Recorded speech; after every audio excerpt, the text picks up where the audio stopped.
I'm on the computer probably like 12 hours a day just sitting. And I remember that there were times where I couldn't sleep well because my back hurted really bad. Then I woke up late, then I felt tired throughout the day. And I think I was in that spot for maybe like 1 or 2 years. So until I couldn't handle it anymore.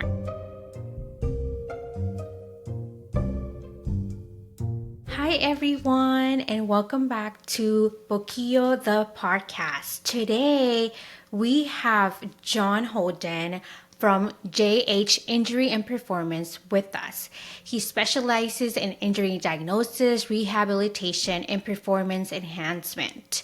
He works with founders and professionals who are grinding hard in their business and paying the price in their bodies. John, thank you so much for joining us today. Super excited for today's conversation. Yeah, thank you for having me. Really look forward to getting into things. Perfect. Well, just for background for the audience, John was one of my clients. That's how I got to meet him, and it's just been super fun to see how his business work aid him in his business, and now for him to share what he does with the audience. So, if you're facing something regarding pain with your body, injuries with your body, you can get help. You can know what to do. But before we dive into the meat of the podcast, usually how I like to get things started is just asking our guests a little bit more background about themselves. So, John, can you briefly share your journey? How did you get into working with high performers, dealing with injury and movement issues? Sure. So I'll probably take you right back when I finished uni. So I graduated with a degree in sports therapy, which is very similar to physio, just more sport related. Since graduating, I started my own clinic, which is JH Injury and Performance. I've been running that for the past like 4.5 to 5 years. So I've helped hundreds of clients go from pain to pain free. I've also recently just finished my master's in sports medicine. So that has allowed me to have a real holistic view at all of my clients. So I like to do that anyway, rather than just looking at, let's say they've come in with a hamstring strain, what the hamstring is. I like to look at their life completely and the best way to treat them in their specific situation. So over the years, I've kind of grown to like working with the high performer type. I feel like they kind of come in with the same problems, and it's something that can be prevented a lot of the time with the right information. And yeah, that's just why I kind of like to specialise with those kind of people, and I kind of get them the best results as well. Yeah, and I think this is important because I remember, I think I told you this story when we were working together, but like here, maybe it's not just in the States, but here it's, I think for the most part, the first thing that comes to mind is okay, if I have pain, take a pill, and I have more pain, just take another pill, but then you don't get to the root cause. So when my dad, he did a job and he injured himself, that was the first thing that came to his mind. Just take a pill, uh, but he never thought about, like, let's go to physical therapy, for example, until we went to this doctor, and thankfully he pointed that out. Like, you have two options. You can either, yes, take the pill, which is cheaper, but then you can, it kind of has side effects, right? Or you can go to physical therapy. It will be kind of a long process, 3 to 6 months depending on what they diagnose, and it's going to be pricey. We ended up going the second route, and now he doesn't have no pain, but it was a time investment, money investment, but I think it was totally worth it. So hopefully we'll dig into this a little bit more today. Yeah, definitely. It's definitely something we see in the UK as well. There's a little bit of like a grind mentality as well, which is something that we'll definitely touch on later on. People feel like they need to kind of just get through things and put their like body or health towards the back just because they're focused on something when it should be a priority, and it'll help spur them on productivity wise and just general well-being as well. Exactly. Yeah. So, I guess with that, I'll, ask you that first question, Sure. which is when founders come to you, what does the movement bottleneck look like? Because probably our audience, they saw that title, the movement bottleneck, and they're like, what are they talking about? So, could you dive into that a little bit more? Sure. So it's kind of on a spectrum, really. When I see high performers, they either come to me where they're doing too much movement or they're doing too little. So what too little can look like is I tend to see people that are at a desk quite a lot. They don't get to move quite a lot. 12 hours at a desk. They might be coming home, dealing with kids, partner, and it's just kind of that everlasting cycle. And they see movement as something that is they know they probably need to do it a little bit more, but they don't understand the benefits of it, and also they feel like they've got more priorities elsewhere. Then you've got, on the other hand, where someone's doing too much. So they might be going to a class early in the morning, where, like a hit class, for example. They might then be playing paddle with their friends at lunch. They might be going to golf in the evening. And what happens over time, pain builds up, aches and pains build up. They get neglected because they want to continue on with their life, which they're enjoying.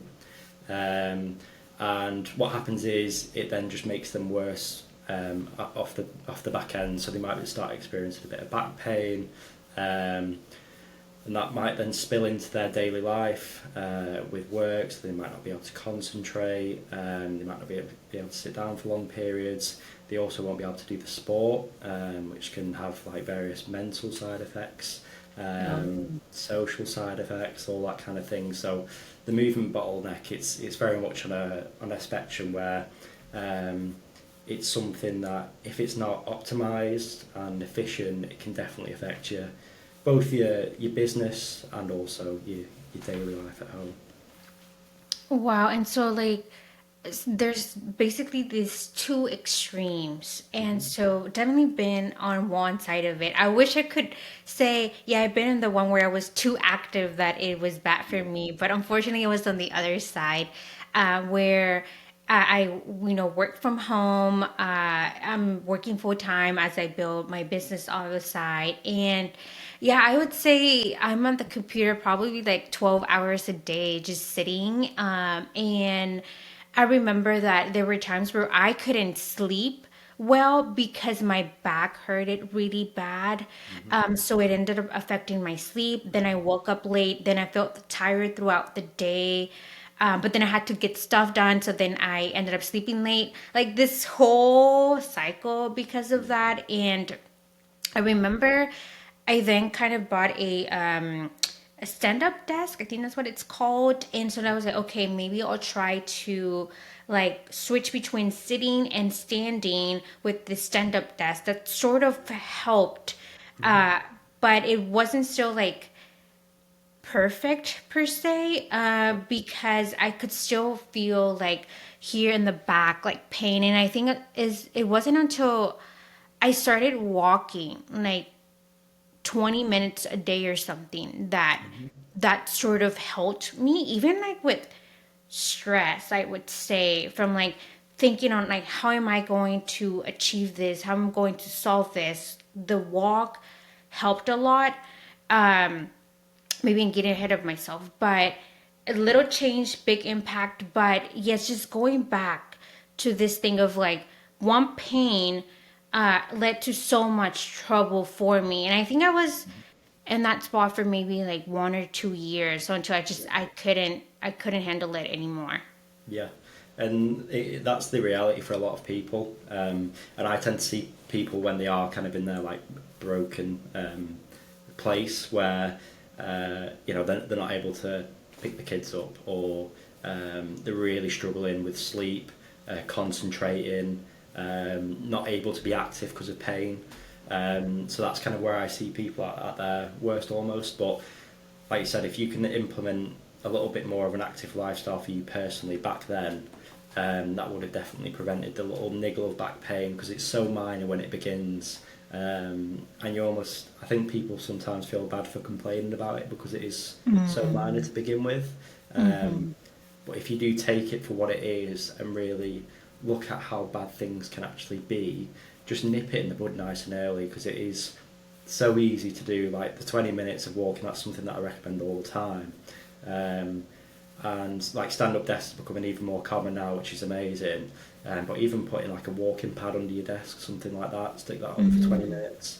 Um, there's so many different like techniques to get active now, and but it does have to fit in with your life as well. Um, but yeah, you kind of explained well how things can be, how bad things can be, and how if you nipped it in the bud earlier, then all those 2 years of kind of issues and pain they wouldn't have happened really. Yeah, honestly, it's sort of silly because it's like, oh, I suffered for like 2 years with this pain, and like a little walk sort of not solve it completely, but it really, really helped. And it's like, why didn't I do this faster? But it's kind of when you were talking about the other side, the high performers. Mm-hmm. I'm just wondering, like, how often, like, when you see people at your clinic, do the majority fall, like, in the side of, like, they don't do anything, or mostly on the side of, oh, I do too much? And the ones that do too much, I think we sort of talked about this when we were prepping from the episode, where sometimes they just, like, jumped into something that is really, like, intense, like, they don't build it up. Yeah. Could you talked about that? Yeah, sure. So I definitely see people that don't do enough more often than people that do too much. However, I see people that do too much more often in a case of like repetitive, if that makes sense. So like with someone that doesn't do enough, they'll usually come and see me, we'll get them fixed, and they'll go away and be fine. Whereas people that do too much, there's almost like a bit of a pattern to it. So it's things like going, instead of like continuously like jogging throughout the year, they'll go into like a sprint phase where they'll go to 5 classes a week and they'll run in the break on the lunch breaks. And it starts to become more of like a sprint multiple times a year, and then rather Oh. than just a consistent exercise schedule that fits in with our life and also gives them the benefits that they require. Um, and that just comes down to a lack of understanding of what their goals are, probably to begin with. Sometimes I get people in where they just want to be healthier and feel a little bit better about themselves, and then there'll be kind of Olympic lifting in classes and that kind of thing, and it doesn't really add up with their goals. But that's just down to a lack of like knowledge around Oh. what they need. So yeah, like linking it back with high performers, there's quite a lot where they they tend to do too much, and what it does, it just means they break down quicker, and then it just leaves them out for longer, whereas they could just be more consistent throughout. Interesting. So it's more like you really do have to think about it. It's not like, okay, I'm just gonna do an exercise activity, let's go. But it's like it will be good to really think about it. Okay, like, okay, Gabby, think about yourself. These are the maybe top three areas that you want to focus on, like maybe movement around your legs or your arms, and then see what sort of activities line up with that, and then kind of maybe a gradual but consistent schedule rather than just like going all in into something. That's what I'm hearing. Yeah, exactly. So let's say you did want to start something like that. Instead of just saying, right, I'm going to get you in the gym 5 times a week, we're going to do a 90-minute session every week. Just starting at half an hour 3 times a week, and just building up very gradually, seeing how you respond, seeing if you enjoy it, see how your body responds, how difficult is it, how easy is it, and that way you can adapt more and start aligning with yourself more, because again, where I talked about people kind of like grind through an injury where they'll just put the pet into the back and just keep going, keep going, keep going. It's kind of like that with exercise. So they'll be sick of not being active. So they'll go, right, I just need to get active, need to get active. And it might not be right for them, the activity that they're deciding to do. And that's where like a bit of knowledge around the subject and also speaking to someone really helps. Okay, I might need to talk to my friend just because. So we grabbed, she lives in Houston, which is like maybe an hour away from where I live, and we connected. And she was telling me how she also works at the computer for long periods of time. And she's like, yeah, Gabby, like I needed to get back into exercise. So I bought this membership to this fitness place, and she's like, yeah, I'm doing like weightlifting. Even though my back hurts, I just continue to do it. Yeah. And thinking about it, she's doing something wrong because I don't think it's supposed to hurt.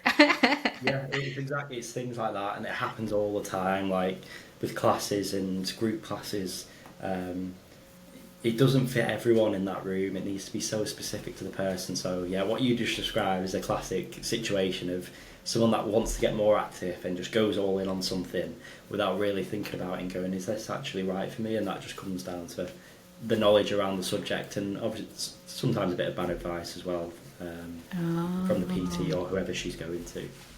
So for the longest, I've been considering CrossFit, but then like I was like, well, I feel like I need attention. Hmm. I'm a Yeah. novice. I was like, should I do like a personal trainer? But just hearing you like talk more about this, I feel like maybe to start, I should go like the personal trainer route, just to make sure that I'm getting the attention that I need. Hmm. They're only putting eyes on me, making sure that I'm not doing anything wrong. And then later on, once I know more, then I can transition to CrossFit, because I think CrossFit is more like a big group doing Yeah. exercise together.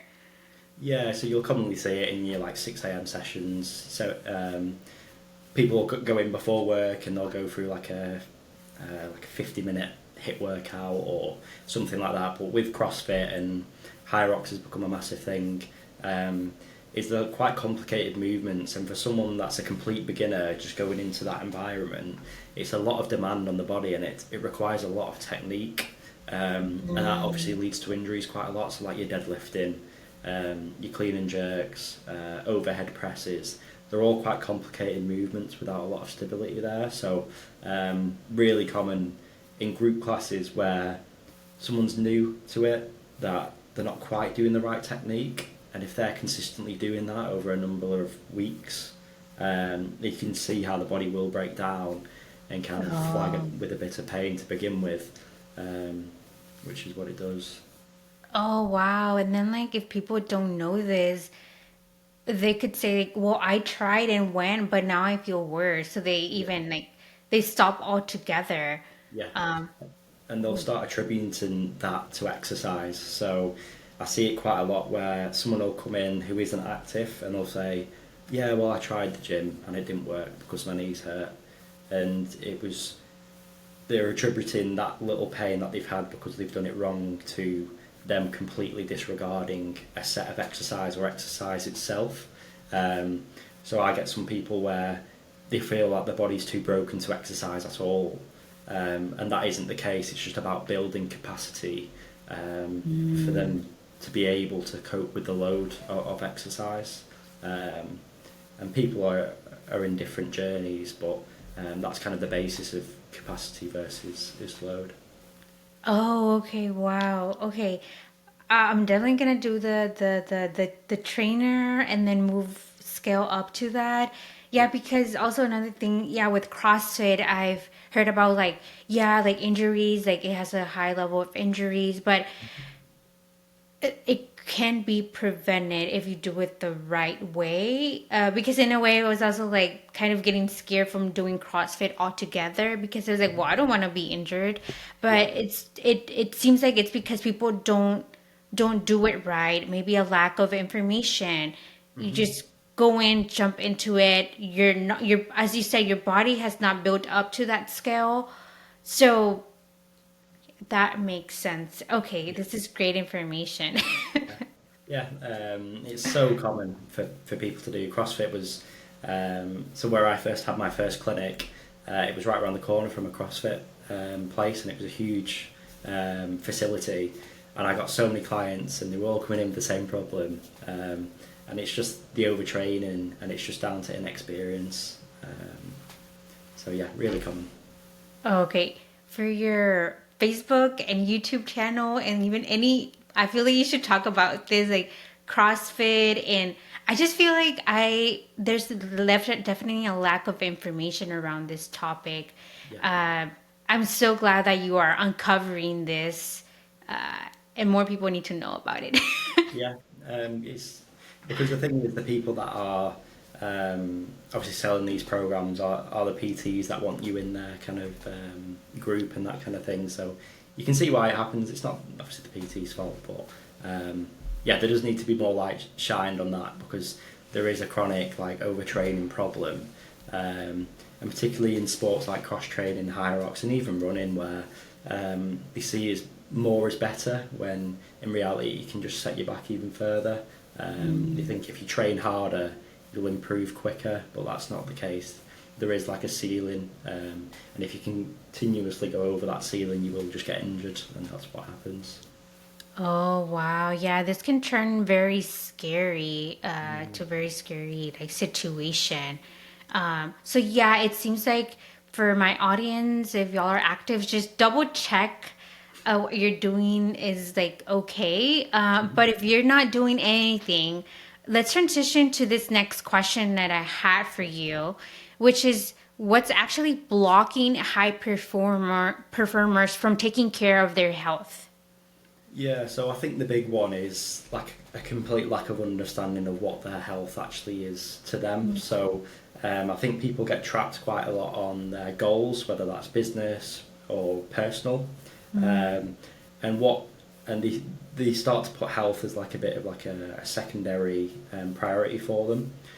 What what it should be is health should be their main priority because that helps facilitate everything around it. It boosts productivity, decreases anxiety, improves sleep, decreases the chance of getting injured. There's so many benefits to looking after your health that it should be a priority, and then everything else comes secondary, and it will improve naturally off the back of that. It just takes a bit of investment of time and sometimes money if you do want to have a professional by your side doing it with you. But the payoff is massive. It just facilitates high performance really completely. Mm. Yeah, and I think this even goes down to like, so like here, I'm not sure if it's the same over there, but here once a year you are recommended to like, do a physical checkup, right? And take like blood tests, see if you need any vitamins. At least from my community, the people that I know, most people skip that step. Yeah, I actually haven't done mine, which I need to do. yeah, Even for the dentist, like going every 6 months to do a like a cleanup, making sure that everything is fine with your teeth. Um, yeah, little things like that that they can be diagnosed and like with, yeah, like exercise, spending some time to go to someone that you trust and say, hey, let's work on a plan together. What can I do to keep my body in good shape? Because I've also heard that once you turn, I think this is an advice from a mentor, like once you turn like 40 or 45, your bone loss or body mass, I don't remember which one he said, like you yeah, start losing it faster. So it's recommended that you do more like weights, not like heavy, but more consistent on a more frequent basis so you can keep up. um so yeah, there's like this whole thing connected to each other. yeah, definitely. And bone density, that's what you lose when you Okay, lose okay. that hip. Thank you. When you hit 40, that's what starts going down. And it's also like arthritis, so things just start getting stiff, and people that are over 40, I'm sure they can well, I get told that anyway. Um, super common for it to happen. But yeah, it does just need to kind of, it should be a priority, and that way, once it's a habit, then it can stick through all of your life. And it's just great for short term productivity, but also long term. Like, you have to think of your health beyond when you retire. You want to, you want to be able to play with grandkids and that kind of thing. You don't want to be kind of shuffling along with a bad back, and you also want to kind of bit depressing, but maximise your life as much as you can. Try and hit your 90, your 100 if possible. But staying active throughout, like your aerobics, so walking plenty, and also the weights to keep your bone density, arthritis at bay, and just be a lot healthier and also happier. Endorphins is massive with exercise, so yeah, really important to put into your routine. Yeah, especially with founders and entrepreneurs, right? We're we're so focused on growing the business, going hardcore. Like even I believe it's China. They have the 996, right? Where they work. Wait, I have it probably have it wrong, but oh Yeah, no, I think it's work from 9 in the morning to 9 at night, 6 days a week. Like that's hardcore working. Like I don't think we do that like in the US, but like it's just telling you how focused people can be growing a business. But yes, like if you don't take care of your health, let's just go the extreme. You die, and then like, well, who's gonna run the organization? yeah. Who's gonna grow that business? And I think sometimes we forget about that. Massively, yeah, and that's why like the checkups are quite useful. So it's thing like the dentist is a great example. So if you're someone that drinks fizzy drinks and like sweets and chocolate and all that kind of good stuff, like if you don't go and see a dentist, it's very easy for you to just continue doing that. And because you can't see inside of your mouth, you're just going to keep doing that. And it's kind of the same with the exercise, where you don't see the immediate impact it has. You might have an exercise session and feel, oh, I feel good after that, but you don't feel any fitter, you don't feel any faster, your muscles aren't any bigger. And I think people struggle with those like short term gains, where because they can't really see the progress quickly, they feel like it's not doing anything, particularly if they're sacrificing quite a lot. So for an entrepreneur or a high performer to sacrifice an hour, 90 minutes of the day, they can get quite a lot done in that time. And sometimes it's like a rewards scenario where they think, oh, well, I've not really got much out of that 90 minutes where I could have done this. And that's why I think people neglect it a little bit. They don't quite see the reward, and whether that's because of the immediate gratification, or lack of understanding of what it's actually giving them. And it can also come down to systems as well. So them not being able to keep up with the habit, and they make it actually harder for themselves. So just like an example, if their gym's an hour away, obviously it just puts a massive barrier in between them. They have to put an hour getting there and an hour coming back. Whereas if they can start using their exercise as a 20-minute walk where they just walk outside their house, that can be a lot easier for them and easier for them to implement. So sometimes people do make it hard for themselves, and that kind of creates that bottleneck, or that people struggle to look after themselves. Yeah, especially so you said two important things. So one of them, like if they don't have like a gym or a place to exercise nearby, yeah, that does become a barrier. Like for me, so sometimes I can be a little bit like more conscious when it comes to like how much you're gonna spend. And so there's like the larger gyms, like the ones that are franchise, they're not near where I live. I have to travel like at least 35 40 minutes to that, and so it's like that's too far. Like that's basically like almost 2 hours if there's traffic that I'm wasting. And so but as you said, okay, well, what's something that's more achievable, something that you can do now? And as you said, yeah, like just going outside walking like around like your block, that's already something compared to like waiting to move closer to that gym or waiting to the weekend. Like, look at something that can be done now, rather than waiting. So sometimes I maybe it's correlated with like perfection. Like the perfect plan is to go to this big gym where they have classes and personal trainer, and it's not super like expensive. But if you can't do that now, what's like plan B and plan C to Yeah. do that? Yeah, because I always see exercise as a lifetime journey, and there's ups and downs for sure. Like I've been training and playing sport all of my life, but it's never been the same throughout, and there has been dips throughout, and that's very natural. And I think it's important for people to realise that.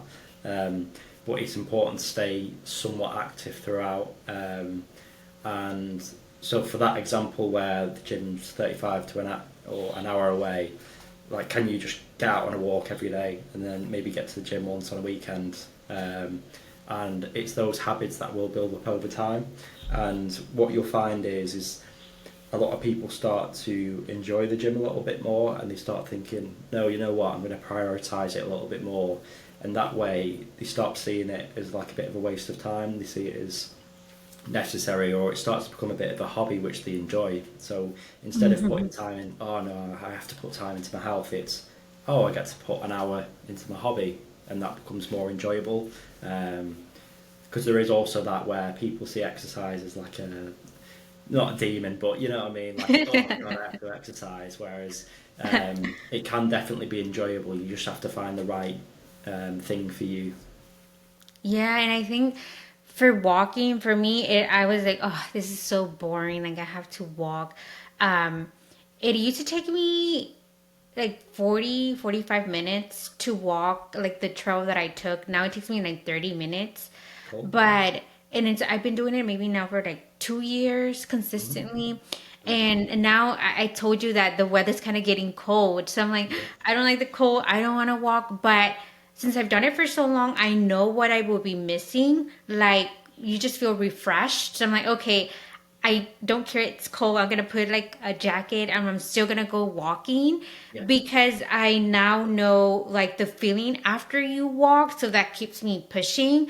Yeah. But you mentioned this other key word about like gratification reward. So a lot of people don't spend time on this because they don't see the immediate benefits, Yeah. which is such a big mistake because I think, yeah, we're used to like in a business like seeing establishing KPIs and then getting a return in investment, and if Hmm. you're not seeing that, well, it's like no motivation. Yeah. So I do agree that is a blocker for many because they don't see the instantaneous results. But the Hmm. thing is that if you do it long term, you will see that return in your body. Definitely, yeah.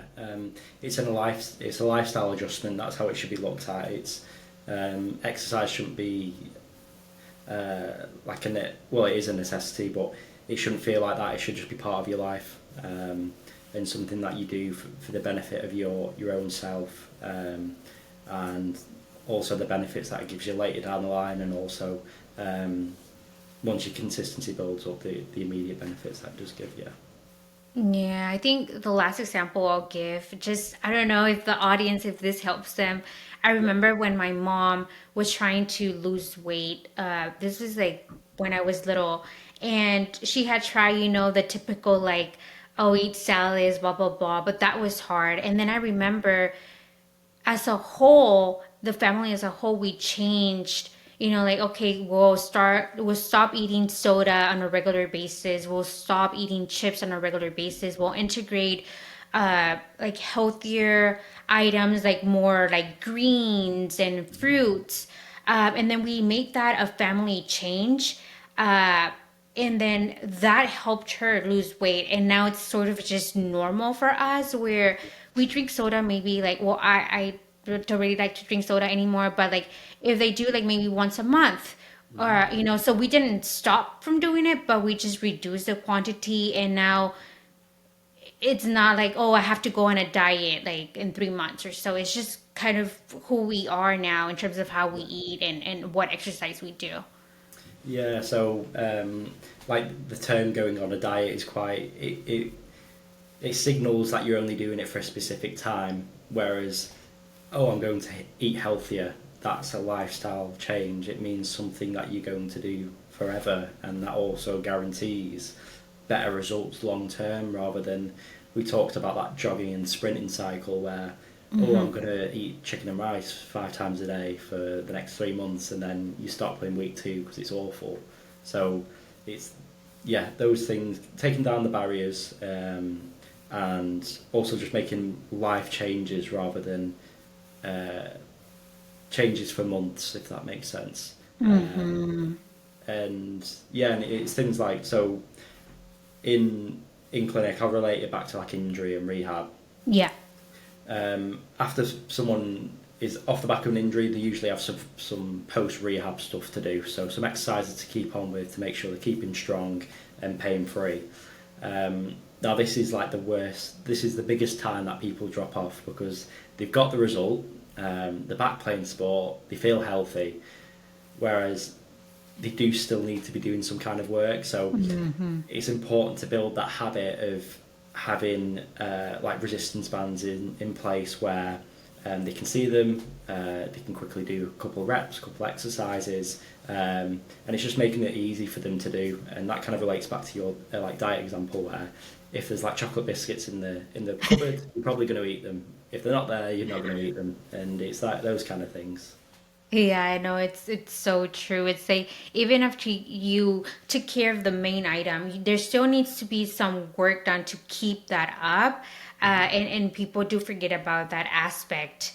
And it's something that I never really thought about until I remember I was working with you on your processes, and we saw that as like one item to work with. And so yeah, it's like yeah, going back to that diet example, you stop your diet, you go back to eating chocolates. Yeah. Well, you're gonna increase that weight again. Yeah, yeah, it's a constant up and down cycle, and you see it in injuries all the time. Like I might see someone for a couple of months, and then they'll do really well, and then they might drop off a little bit, and it's just down to them not able to put a habit in their life of keeping injury free and keeping on top of the prehab and the post rehab stuff. Um, yeah, so easily done, but it is just a habit and lifestyle change rather than a sprint situation. Life change. I like that phrase that you mentioned. Life change is not something just you just do for a while. Yeah. Um, and so, okay, so people are listening to us right now and they realize they are the bottleneck once it comes to movement. What's your framework to help them recover? Sure. So, firstly, we need to diagnose what's actually their issue. So, is it a lack of time? Is it a lack of motivation? Is it a lack of actually understanding what they want to do? Um, there's also a part where if they are injured, is that the only issue that's going on? So, is it just their back pain that's stopping them from being active? Once we diagnose what the issue actually is, we then make a plan to improve that. So a nice example is back pain, because I think everyone can relate to it. Someone comes in with back pain that's stopping them from getting active, and it's also affecting their life day to day because they're in a bit of pain, and they're keeping having to pop pills to get through the day. So we need to improve that capacity. So that's the next step, where we need to kind of strip that back to the point of what's actually aggravating them day to day. Can we reduce that? And what exercises then can we put in place to improve that? And that way we can start building capacity back up. So if their capacity is at the bottom here, where they're in a lot of pain, can we gradually build that up back to baseline where it needs to be? And then it's just maintenance, and that's where they kind of can perform day to day. So it's their simple weekly routine that doesn't flare any symptoms and also achieves their goals every single day. So that can be things like getting to work, being able to go to a gym class at night, and also being pain free whilst they're relaxing with the family. And yeah, it just allows them to perform. So that's kind of my three step process. So diagnosis, repairing the capacity gap, and also maintenance and performing. And this is so achievable. Like this is not nothing complex or out of this world. Like this can be done. Anyone can do this. Yeah. It's it doesn't require like, I don't know, a month time investment. You just need to It, come. yeah, exactly. Yeah, that initial consultation is the biggest thing. It's the time where I get to understand the person completely. It's not just their injury in themselves. It's what the family life looks like, what motivates them, what doesn't motivate them, what they like, what they don't like, and it gives us a really nice baseline, and it guarantees progress. And it's something that is lacking from some places. And yeah, it's super achievable. It's just taking that first step of looking at it and going, oh no, I do need to get my back sorted out, and dedicating time, a Mhm. bit of money, obviously, um, and just a bit of like brain power to make it a priority. Yeah. And the payoff is massive on the other end. Yeah, because yeah, I do remember when my dad he went to the physical therapy place. We had to drive a little bit, but then he went in there. It was like a maybe like a 40-minute consultation or whatever. They told him the plan. Like it was so interesting because you and I've seen you like you like see their body. You make them like either lie down or whatever, see what it is, what they're pointing at. You examine all of that.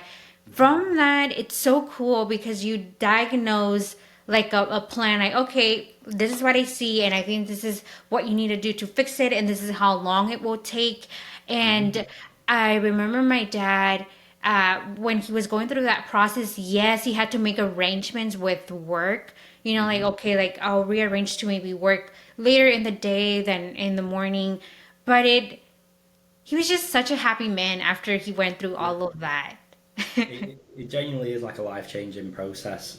People can come in and they've been in pain for years, and with a bit of focused work, they'll come out of there without pain. And there's almost like an element of like they're waiting for something to happen for them, but it is a lifestyle change, and they can go about the day a lot happier and healthier. Um, and it just sets them up really nicely for their next kind of active life. So it's so important, and people get to that point of needing to look after themselves at different points. But the earlier you do it, the better. Hmm. The more time you have to feel the benefit of it all. Yeah, yeah. Like for my dear founders, definitely I feel like you can look in your calendar and have some time to definitely take care of your health, especially if you're experiencing pain. Mm-hmm. Um, it like it's so solvable. Like there's a Yeah, solution, and yeah, you don't have to live with pain. There's an easy fix. definitely, yeah. And that's what I specialise in is taking from people from pain to pain free. And I do it efficiently, effectively, and for the long term. And that's what people need and want. And I think it's a struggle sometimes because people have bad experiences with physio sometimes, and Mhm. they kind of put them all in. We get put all in the same bracket as being bad, but that is not the case. Or sometimes, yeah, they'll have a bad experience in clinic with someone, and they see it as yeah, just like a bad profession, and oh, they won't be able Yeah. to help and that kind of thing. When the right professional can do a lot. It, Uh, That is a good point. Like, if you had a bad experience, sorry, first of all, that you had to go through that. But second, like there are more people out there, and that you can look and say, hey, like my health is my priority. So let me do some more research and find another person, another clinic that I can go to. Recommendations. For example, John, you have like a bunch of like reviews that highlight your skill, that what you're doing, great customer service. And if they don't like live in close to you, I'm sure there's other offices where they can do the same. yeah, Make sure that they have a history of good customer service, they know what they're doing. And just give it a try one more time. yeah, Like don't give up. We are humans, and unfortunately they are businesses that just, I don't know, they kind of screw up, and as you said, then everyone is like out of the list because of that bad experience. But like you need to try it again for the sake of your body. Yeah, definitely. And I do work with clients online as well, but it just depends on where they're at in their injury journey. So sometimes I do need to see you in person for you to have the best experience. But yeah, I'm going to put if this is okay, I'm going to put a link to my an online booking form to book a consultation in the bottom. So I'll be able to have a little read through and see if I can help the person. Otherwise, I'll just recommend them to go somewhere in person, because sometimes that is the best way to get the best results. That's super cool. I kind of forgot about that. Yeah, Yeah, definitely. Like you see, like not even like distance can be a barrier. Like we yeah, have online consultations, so that's even better. yeah, exactly. Yeah, it just depends on the personnel, but yeah, I'll always point people into the best that they can get the best out of the health. Really, I'm never looking to take money off people for no reason. I do want the best for them always. Yeah, especially if like they don't know where to start, our audience Hmm. doesn't know where to look, or they're like, "Well, I don't have time to research." Well, you have no excuses because you can grab a consultation with John, and then he can direct you as you know the next steps. It's either like it's okay working online with him or finding someone else closer to you. So literally everything is like right here in the show notes of what you need to do. Yeah, exactly, exactly. Perfect. Well, I think we gave the audience a lot of information, a lot of next steps, a lot of things they need to rethink if they are already active. But I always like to close with this question for our audience is, what do you want to say to people who feel guilty for not taking care of their health? So I would say you should treat your body the same with the same care, consistency that you give to your work. So you should start nice and small, stay consistent, and your performance in your work and life will just improve throughout. So you don't need to overhaul your life. Start nice and small to begin with, and consistency beats intensity every time. No, that's great. Yeah, like I think that's what we heard throughout this conversation. Like you don't have to do anything massive. Hmm. When you do massive, like you jump right into something, it can actually backfire. So, Yeah. yeah, those little steps, and then doing it frequently, consistent basis, that will make such a lifestyle change Hmm. for your body and other areas of your life. So no, thank you so much, John, for sharing all of this wisdom with our audience. I think it's been helpful even for me on things that I need to do. Yeah. No, thank you for having me. It's been great.